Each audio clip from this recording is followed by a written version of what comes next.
Assalamualaikum warahmatullahi wabarakatuh. Selamat bertemu kembali saudara dalam mata kuliah dasar-dasar ilmu pendidikan.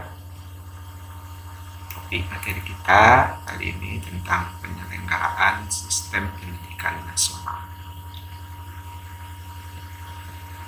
Sebagaimana sudah kita ketahui bahwa pendidikan adalah usaha sadar dan terencana untuk mewujudkan suasana belajar dan proses pembelajaran agar peserta didik secara aktif mengembangkan potensi dirinya untuk memiliki kekuatan spiritual, keagamaan, pengendalian diri, kepribadian, kecerdasan, akhlak mulia, serta keterampilan yang diperlukan dirinya, masyarakat, bangsa, dan negara. Ini yang tertuang dalam Undang-Undang tentang Sistem Pendidikan Nasional Nomor 20 Tahun 2003. Maka pemerintah mengusahakan dan menyelenggarakan suatu sistem pendidikan nasional yang diatur dengan undang-undang.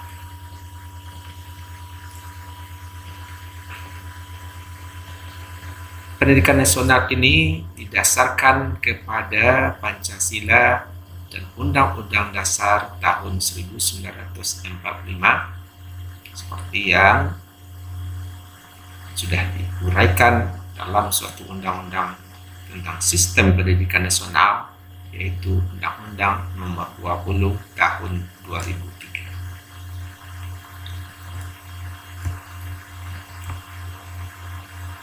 Pendidikan nasional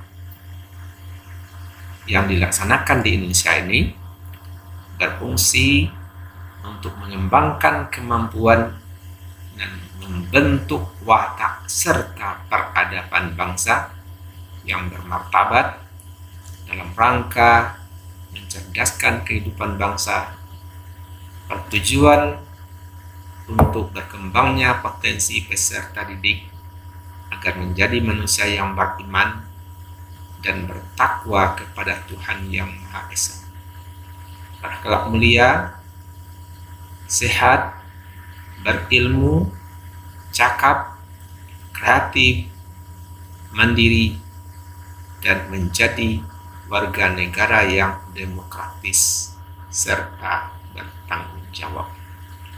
Ini yang ingin kita tuju di dalam pelaksanaan pendidikan nasional kita.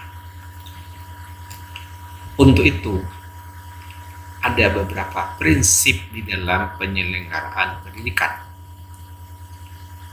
Undang-Undang tentang Sistem Pendidikan Nasional Nomor 20 Tahun 2003 pada bab 3 pasal 4 dijelaskan bahwa prinsip penyelenggaraan pendidikan adalah yang pertama, bahwa pendidikan diselenggarakan secara demokratis dan berkeadilan serta tidak diskriminatif dengan menjunjung tinggi hak asasi manusia, nilai keagamaan, nilai kultural, dan nilai kemajemukan bangsa.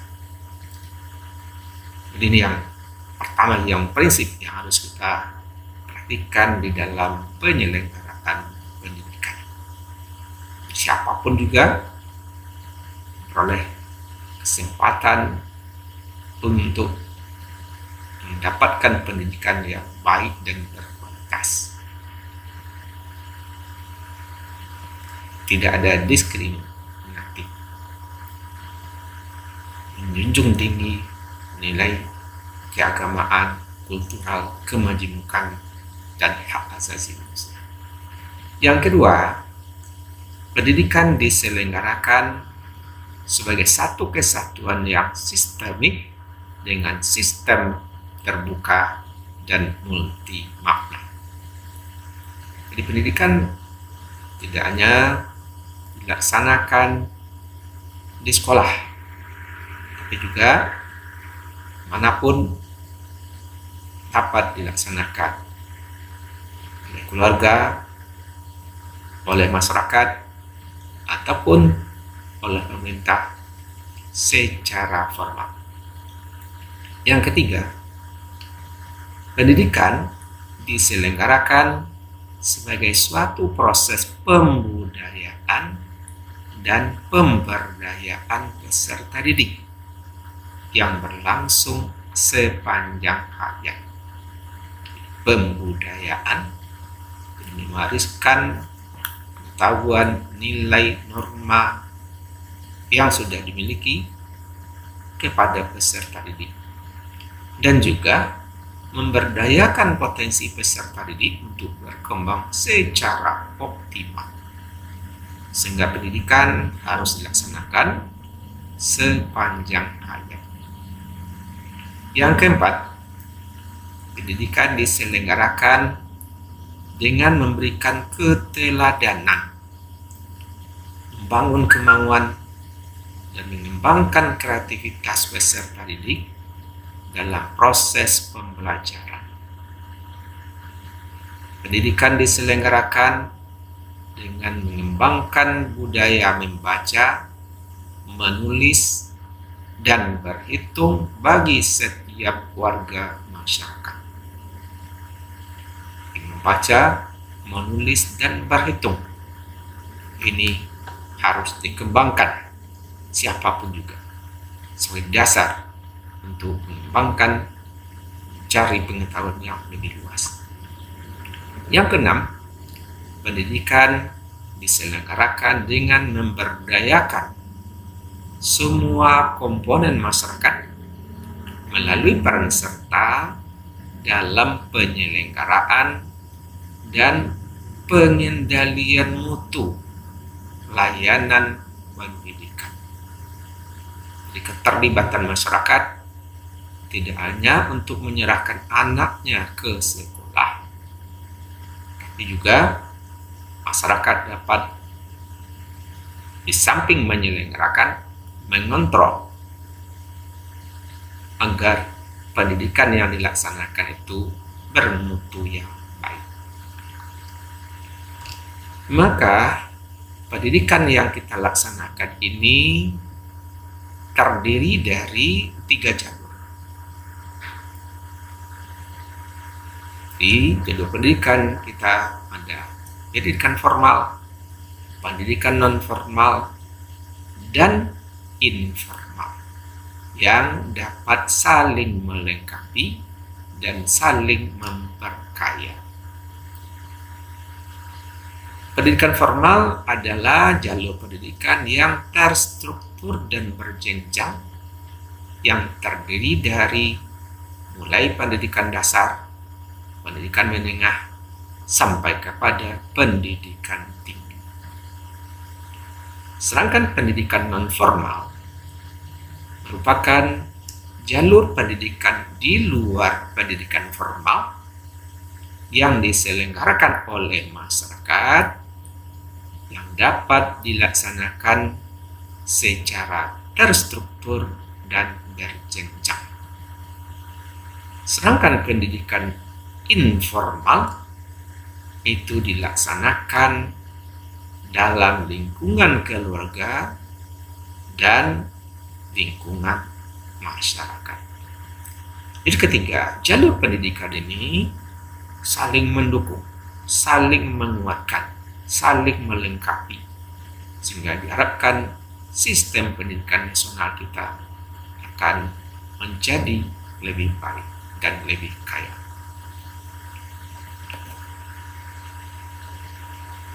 Untuk pendidikan formal mempunyai jenjang yang terdiri dari ada pendidikan dasar, yaitu jenjang pendidikan setingkat SD atau ibtidaiyah dan SMP atau MTS. Itu termasuk jenjang pendidikan dasar. Jadi SD, SMP atau ibtidaiyah dan sanawiyah. Sedangkan pendidikan menengah yaitu pendidikan umum, ada SMA atau MA maupun pendidikan kejuruan, SMK ataupun MAPK. Pendidikan tinggi terdiri dari bisa berbentuk akademi, politeknik, sekolah tinggi, institut, dan berbentuk universitas. Pendidikan non-formal yaitu diselenggarakan bagi warga masyarakat yang memerlukan layanan pendidikan yang berfungsi, bisa sebagai pengganti pendidikan formal ataupun penambah apa yang diperoleh, mungkin perlu ditambah atau pelengkap sehingga bersinergi dengan pendidikan formal. Pendidikan non formal juga berfungsi untuk mengembangkan potensi peserta didik dengan penekanan pada penguasaan pengetahuan dan keterampilan fungsional serta pengembangan sikap dan kepribadian profesional.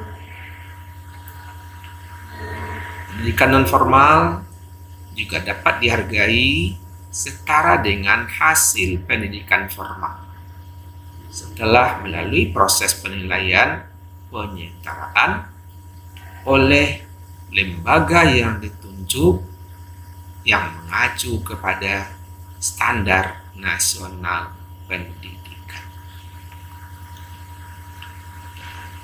Sedangkan pendidikan informal itu dilaksanakan oleh keluarga dan lingkungan berbentuk kegiatan belajar secara mandiri. Hasil pendidikan informal dapat diakui sama dengan pendidikan formal ataupun pendidikan non-formal setelah peserta didik lulus ujian sesuai dengan standar nasional pendidikan. Kemudian ada pendidikan anak usia dini, yaitu pendidikan yang diselenggarakan sebelum jenjang pendidikan dasar. Pendidikan anak usia dini dapat diselenggarakan melalui jalur pendidikan formal, non-formal, ataupun informal. Yang formal itu berbentuk TK, Taman Kanak-kanak, Raudatul Atfal, RA, dan bentuk lainnya. Yang non-formal terdiri dari kelompok belajar, tempat penitipan anak atau TPA, atau bentuk lainnya. Sedangkan pendidikan anak usia dini yang informal adalah pendidikan keluarga yang diselenggarakan oleh lingkungan. Agar pendidikan kita ini terjamin, maka dibentuklah standar nasional pendidikan. Apa itu sebenarnya standar nasional pendidikan itu? Yaitu kriteria minimal tentang berbagai aspek yang relevan dalam pelaksanaan sistem pendidikan nasional yang harus dipenuhi oleh penyelenggara atau satuan pendidikan di seluruh negara kesatuan Republik Indonesia. Minimal harusnya seperti apa? Minimal apa yang harus dipenuhi sebagai suatu bagian dari pendidikan. Maka diukur dengan standar nasional pendidikan. Standar nasional pendidikan ini mempunyai fungsi. Yang pertama, berfungsi sebagai dasar dalam perencanaan, pelaksanaan, dan pengawasan pendidikan dalam rangka mewujudkan pendidikan nasional yang bermutu. Yang kedua, standar nasional pendidikan bertujuan menjamin mutu pendidikan nasional dalam rangka mencerdaskan kehidupan bangsa dan membentuk watak serta peradaban bangsa yang bermartabat. Perlu pendidikan yang bermutu. Yang ketiga, standar nasional pendidikan disempurnakan secara terencana, terarah, dan berkelanjutan sesuai dengan tuntutan perubahan kehidupan lokal, nasional, dan secara umum.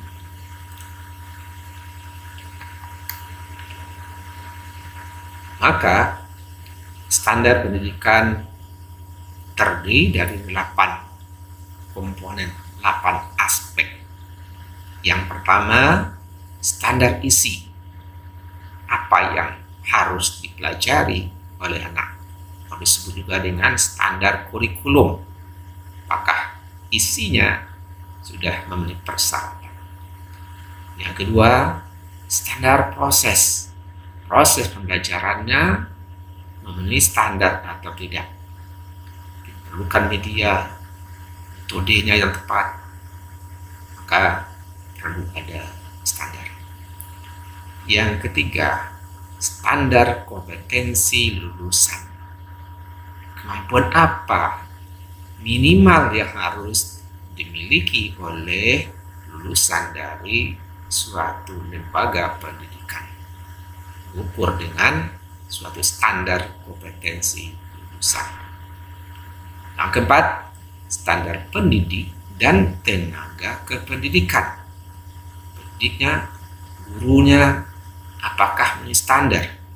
Apakah dia dari segi kualifikasi, misalnya minimal dapat ijazah S1 mulai dari TK sampai dengan sekolah menengah atau SMA, SMK, minimal dapat ijazah S2 untuk pendidikan tinggi. Di samping juga tenaga kependidikannya juga harus ada standarnya, syarat atau tidak. Laboran, pustakawan, termasuk tenaga kependidikan yang bertugas dalam bentuk ketetapusahaan. Yang kelima, standar sarana dan prasarana.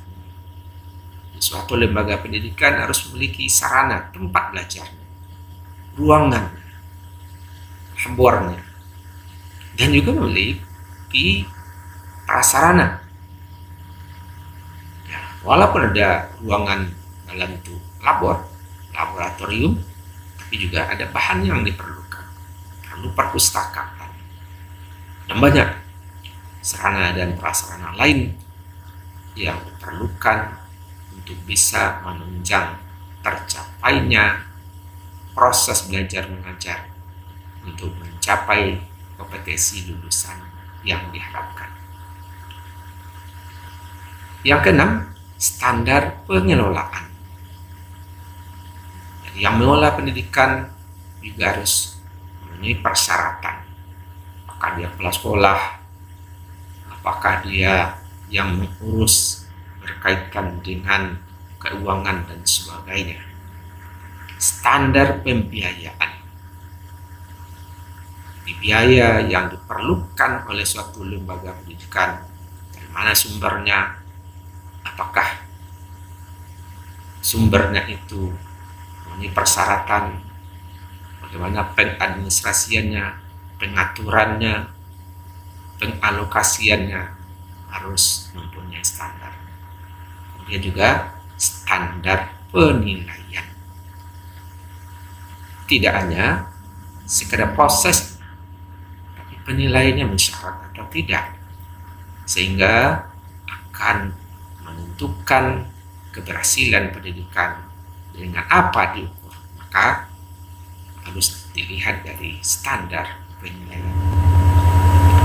Demikian topik kita yang membahas tentang penyelenggaraan sistem pendidikan nasional kita. Semoga ada manfaatnya, dan silakan untuk didalami, dilengkapi dengan berbagai sumber lain dan didiskusikan. Terima kasih. Wabillahi taufik wal hidayah. Assalamualaikum warahmatullahi wabarakatuh.